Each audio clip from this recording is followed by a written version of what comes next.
She-Hulk, a returning of law, episode 1, titled A Normal Amount of Wage. Now, this episode is, of course, the beginning of the brand new MCU Marvel show. It's an introduction of a brand new character entering into the MCU, Jennifer Walters, aka She-Hulk. And the interesting thing about the show is that they've been coming home that this is the 30-minute Ally Mcbeal comedy series with She-Hulk. And you're like, okay, cool, let's go watch it. Let's get some chuckles. Let's get some belly laughs. Let's get some yucks. Let's do all those humorly laughing moments. I just got home from film store. I'm like, I'll watch some She-Hulk, tell people I laughed my ass off. And then I realized this first episode is a drama. With some humor. It's a lighthearted drama. And I'm not complaining about that. It's just it's a weird bacon switch. Which I will say this. If you're expecting X, which is a full-on comedy where you're just going to laugh your ass silly for a entire of 30 minutes, you're not getting that. You're getting Y, which is a drama with a couple of laughs, a couple of chuckles, you may say. Even with the gag of Jennifer Walters having a theory that Captain America is a virgin, which we find out he doesn't. He is not. He had sex with one of the college girls from 1962-63 when he was in, when he was a circus. So I was like, wow, I never knew that we would find out about Captain America's sex life. But it's good to know. But here's the thing about it. If he was, because of Endgame, is he now? Or isn't he now? See, time travel, we want to be time rewind, it's a whole different ballgame. But clearly, because he's with Peggy now, back in the 1940s, I never thought the questions of the rules of time travel come around in the context of virginity. I never thought I would ask that question. If you're a virgin and then you went back in time and had sex with someone, and now you came back, are you still a virgin? I don't know. These are questions of life. These are the most important questions in life that we have. But anyway, so the episode is basically about Jennifer Walters somehow, trying not to get spoilers, somehow gets her cousin Bruce Banner, the Hulk, blood into her system, and she becomes She-Hulk. And while that's happening, she's learning the ways or what it means to be a Hulk.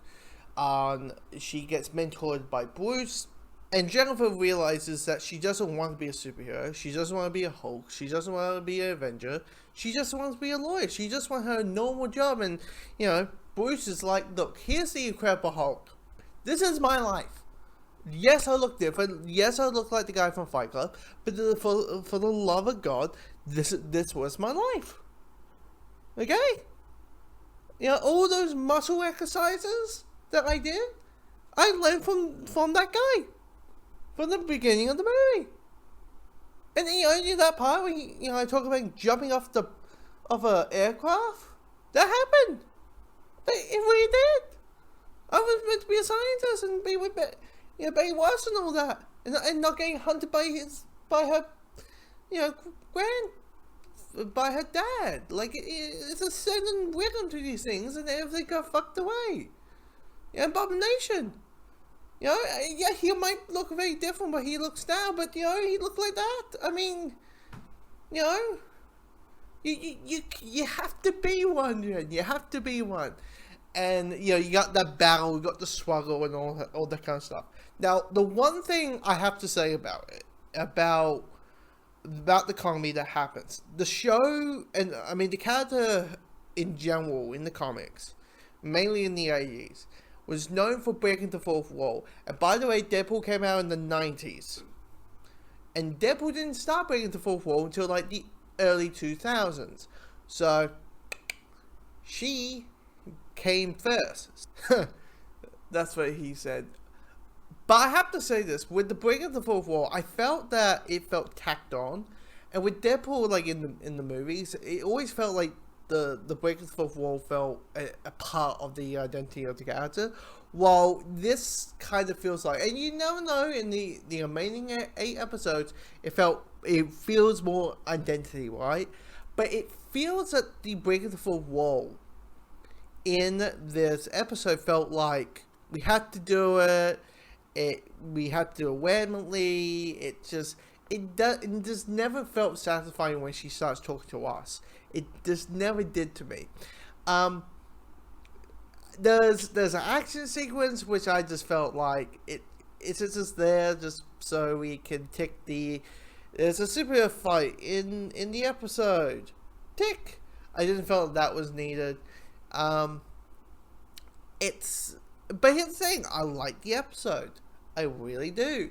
I quite enjoy it. I like the chemistry between Bruce and Jen. Like I like that. Like everything that happens in the episode, I quite enjoy, except those couple like nitpicky things. But I'm looking forward to the show and seeing the return of the Justice being blind and it being very devilly of a time in a courtroom. I mean, I hear like a courtroom is like a Hell's Kitchen. It just never goes away. Just it's a lot of like shenanigans all the time.